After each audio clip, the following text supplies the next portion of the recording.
influence and relate to one another. So how do you operate in this social world? What's the differences between sociology and social psychology?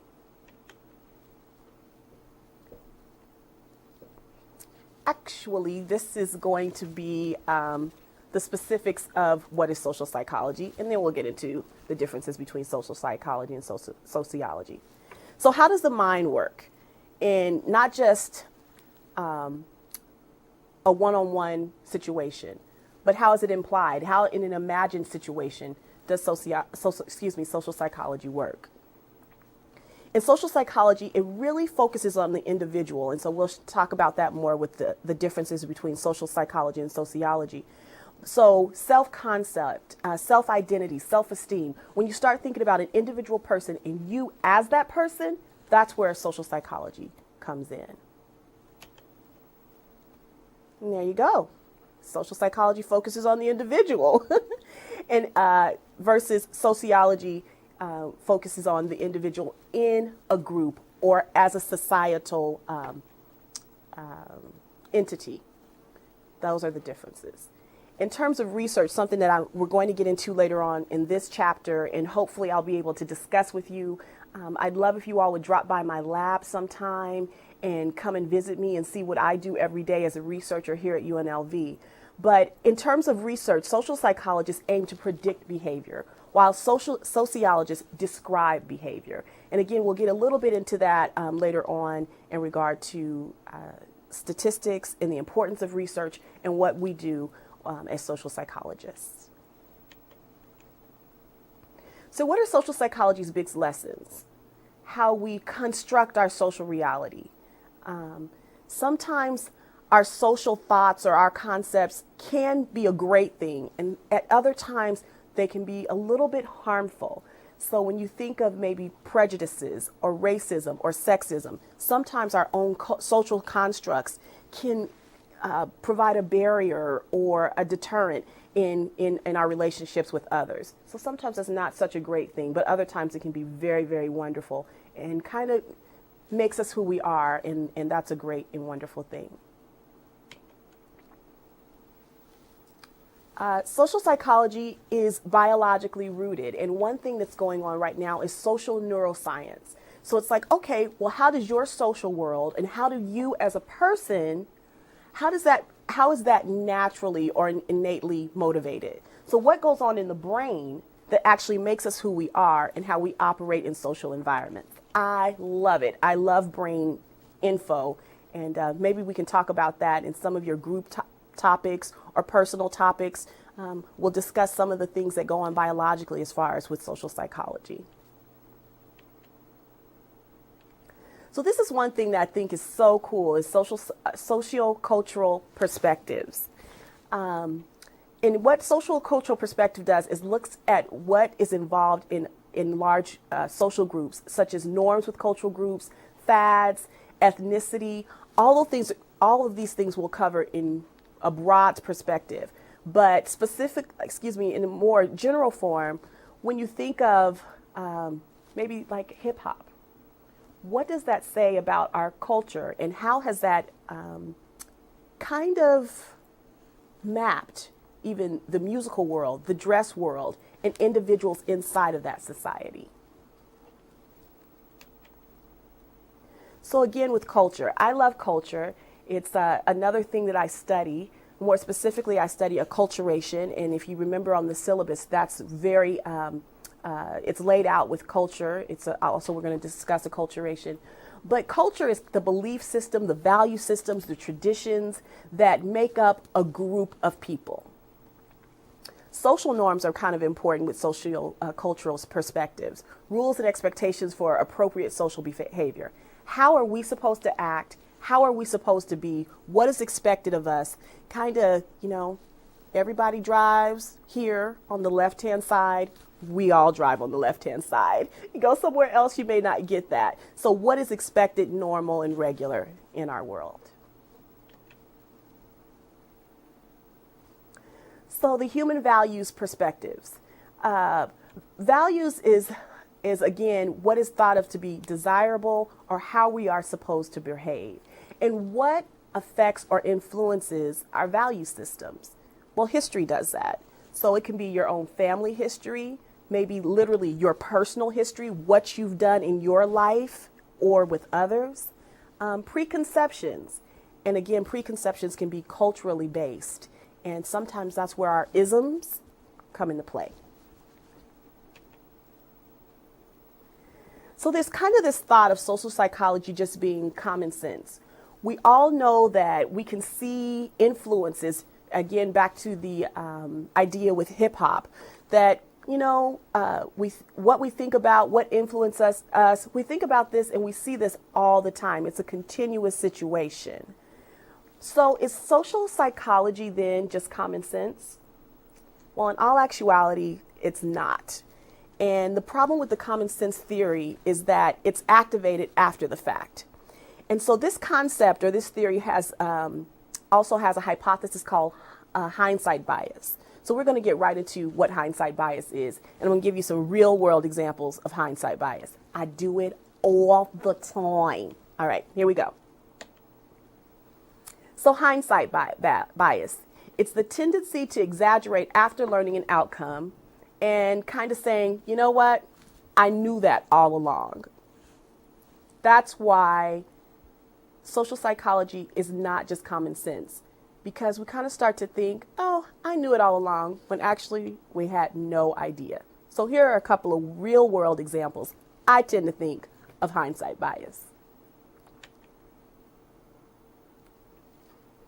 So you all will probably, well, as you already know, maybe I watch way too much television, or I did as a child, because I love cartoons. And my biggest, guilty pleasure are reality shows. So I love reality television, and I'm kind of hooked. I have to TiVo reality TV and then get back to it sometimes on the weekend. But one thing is I already knew that. I knew it all along. I think two great examples of that are the show The Mole and Deal or No Deal. If you did not get a chance to see this last season of The Mole, you need to do some YouTube and find out. And although I had no clue who the mole was, because I'm horrible at mysteries, when they said who the mole was, I was like, I knew it all along. There's no earthly way that we do. Hindsight, hence, is 2020. We always know it in the after effect. So it's very, very important to study social psychology, because we need to understand why do we do the things we do and what are those influences, and then how does it influence us as a collective group. So how do we study social psychology? What are some of the best methods to do that? I like to think of it as scientific investigation. And so here are some of the steps to basically just creating research, creating an experiment. The first thing is you kind of want to pick a topic, and I thought that was a little bit of general knowledge, so I didn't add it to the PowerPoint. But next is you want to formulate a hypothesis.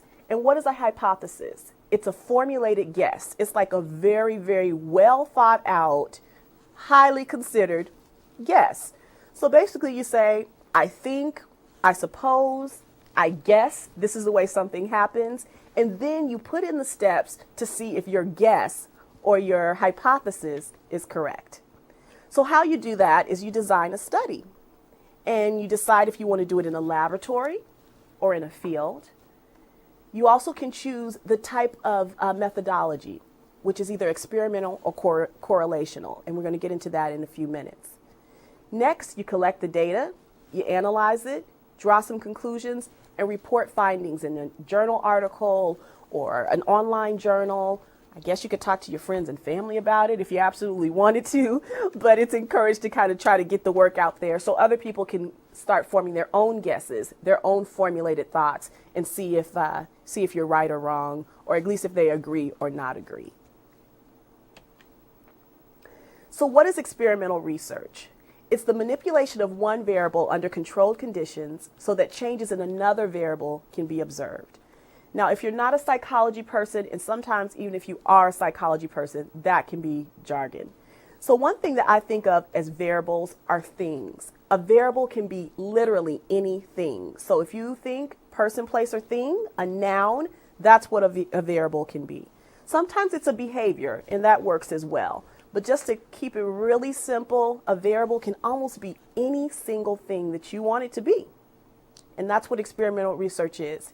You have a variable that's manipulated by the researcher, and then one that that can be observed as well, and controlled and observed. I hope I just said that right. We might go over it again. All right. So these are some important partners or factors in experimental research. You have to have a thing called an independent variable. So if you have a complete bingo board, you should know this answer, right? A variable is what's manipulated by the experimenter. So I put an example there. Body size or shape of college women. That's the thing that we're going to manipulate. We've chosen this quote thing, this variable, and we're going to have all types of different body sizes and shapes. Okay. The dependent variable is what you're measuring.